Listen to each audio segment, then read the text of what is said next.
Good morning, children. Today we are going to enter into the module 5, that is the same lesson, ruling the countryside. Okay, before going to enter in the topic, first we will discuss about the yesterday's module, means previous module, module 4. Okay, what we discussed in that module? Did you remember? Okay, let me tell. In that, first, how Britain turns to India, and the second one is how indigo will be cultivated.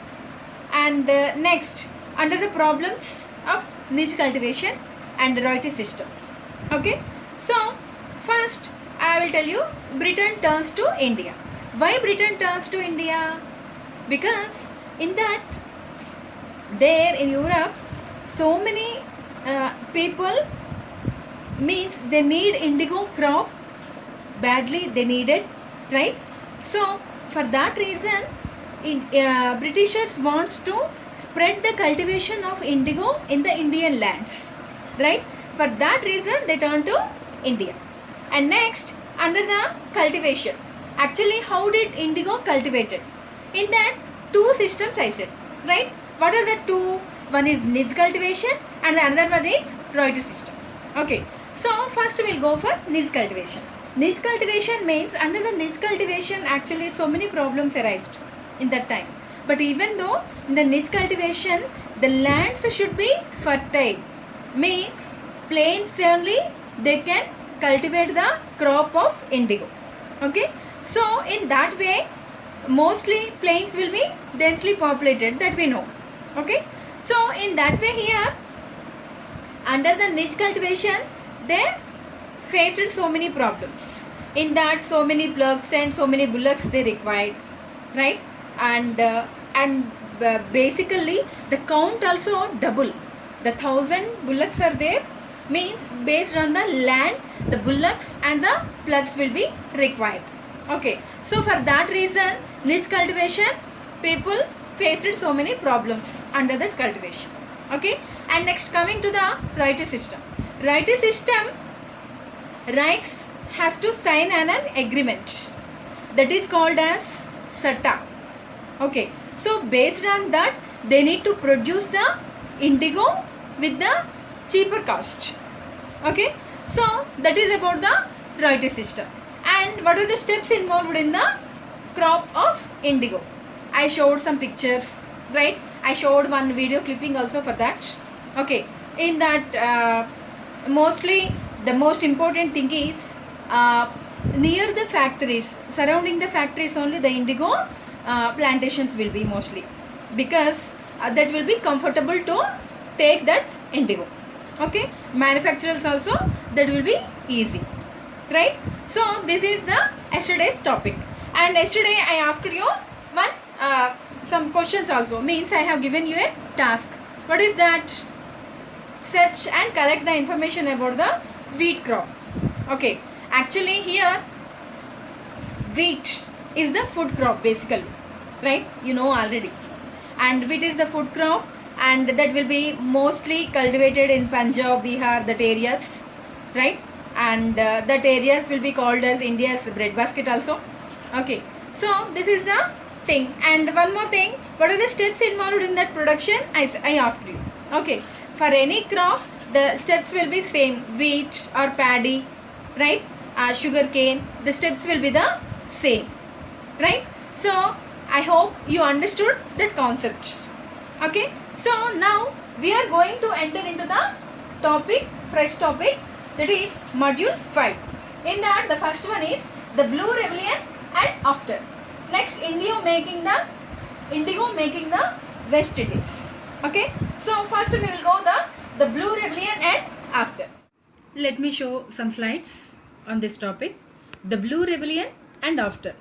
Here you should understand the by name itself, Blue Rebellion means, blue means that is referred to the indigo crop, right?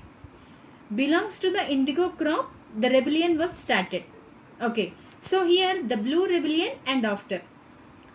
In that, the March 1859, thousands of rights in Bengal refused to grow indigo. As the rebellion spread, rights refused to pay rents to the planters and attacked indigo factories armed with swords and spears, bows and arrows. Women turned up to fight with pots, pans and kitchen implements. Children, remember, whatever the equipments, whatever the tools and weapons they have, with that they attacked on the factories, right? So, and they refused to pay the rents also. Those who worked for the planters were socially boycotted. And the Gomastas means the agents of the planters who came to collect rent were beaten up. They beat the Gomastas, right? Right, so they would no longer take advances to sow indigo nor be bullied by the planters. Ladhials, the Ladhi wielding strongman maintained by the planters. Okay, so why did the indigo peasants decide that they would no longer remain silent? What gave them the power to rebel? Clearly, the indigo system was intensely oppressive. But those who are oppressed do not always rise up in rebellion. They do so only at times. Already we discussed this one, right, children? So in this, they signed on SATA.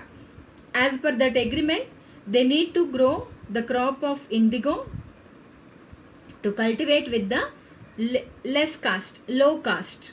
Okay, for that reason they fed up all these things and they started to refuse.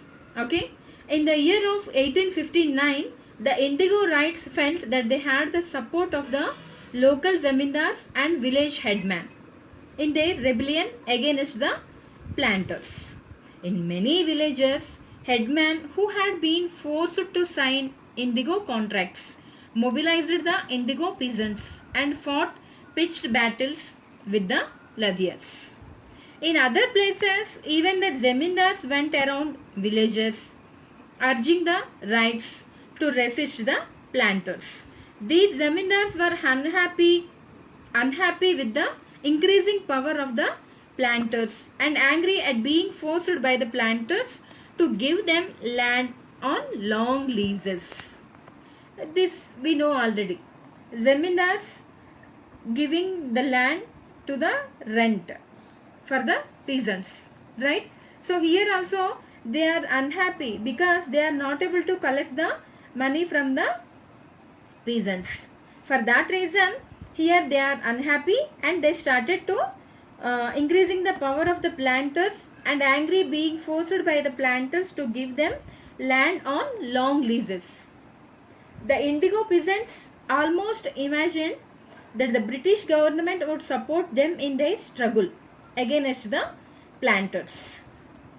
After the revolt of 1857, this is the most important situation in the Indian history. After the revolt of the 1857, the British government was particularly worried about the possibility of another rebellion. Okay, popular rebellion. When the news spread the simmering revolt in the indigo districts. So, the Lieutenant Governor toured the region in the winter of 1859. The riots means here, remember children, after the 1857 revolt, exactly after 2 years it was done, right, in the year of 1859. The riots saw the tour as a sign of the government sympathy for their plight. When the Barasat, the magistrate Ashley Eden issued a notice stating that riots would not be compelled to accept indigo contracts. Word went around that Queen Victoria had declared that indigo need not be sown. Eden was trying to placate the peasants and control the explosive situation, but his action was read as support for the rebellion. Here we should understand that actually people expected the support from the British government, but that was not done, right? So as the rebellion spread, intellectuals from Calcutta refused to the indigo districts. They wrote of the misery of the riots, the tyranny of the planters and the horrors of the indigo system. Worried by the rebellion, the government brought in the military to protect the planters from the assault and set up the Indigo Commission to inquire into the system of indigo production. Okay, so totally indigo production was stopped. For that reason, they did all these things. The commission held the planters guilty and criticized them for the coercive methods they used with indigo cultivators because they struggled the indigo cultivators. For that reason, here they felt bad, they felt guilty on that thing. It declared that indigo production was not profitable for rights. The commission asked the rights to fulfill their existing contracts but also told them that they could refuse to produce indigo in future. After the revolt also,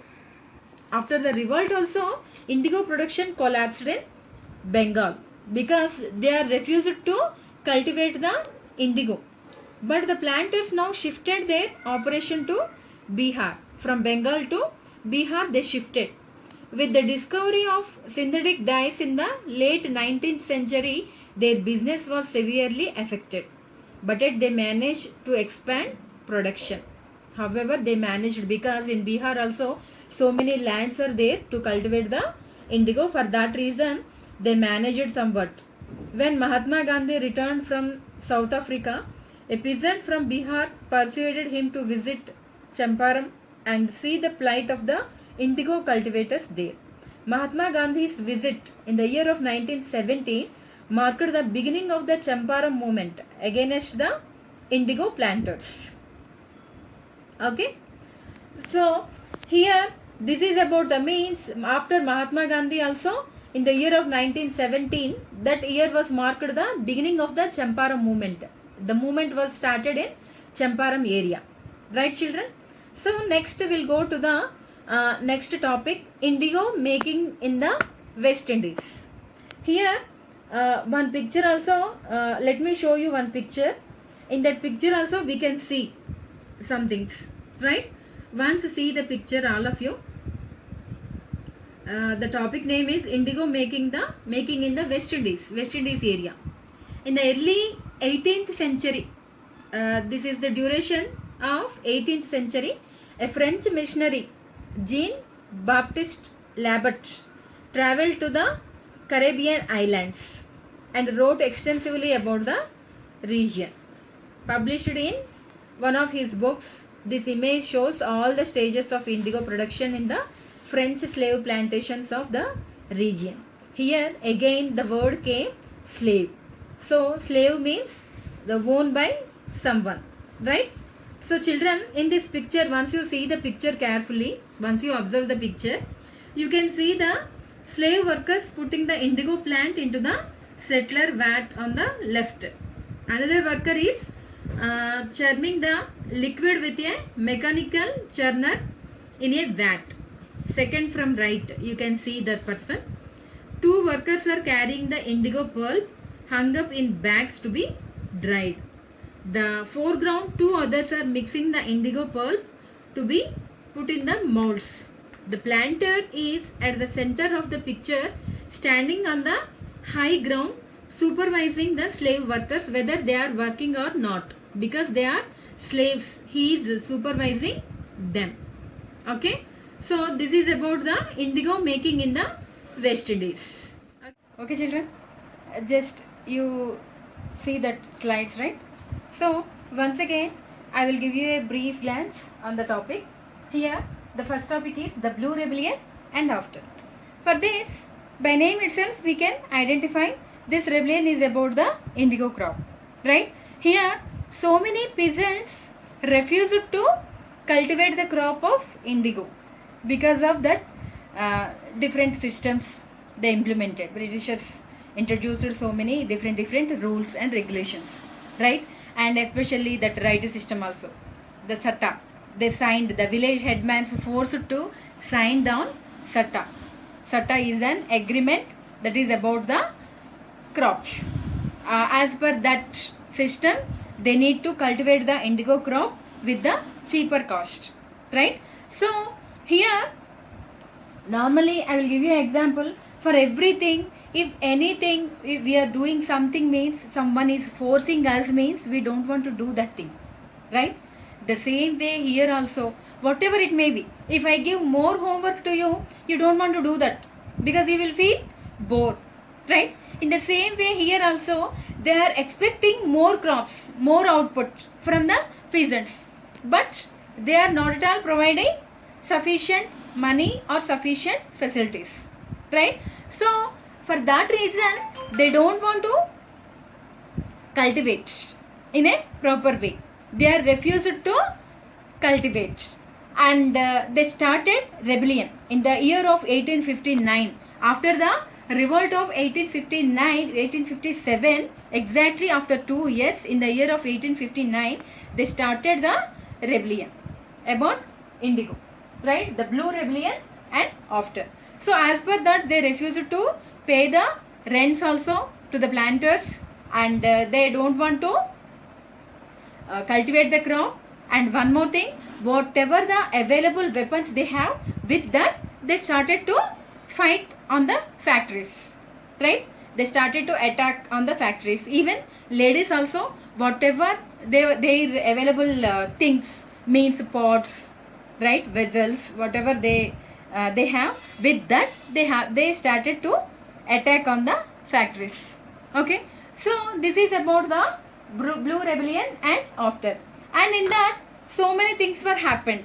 In the ending of the means, here I will tell you, in the year of 1917, when Mahatma Gandhi was returned from South Africa, from that time also, this is the one remarkable incident in that rebellion.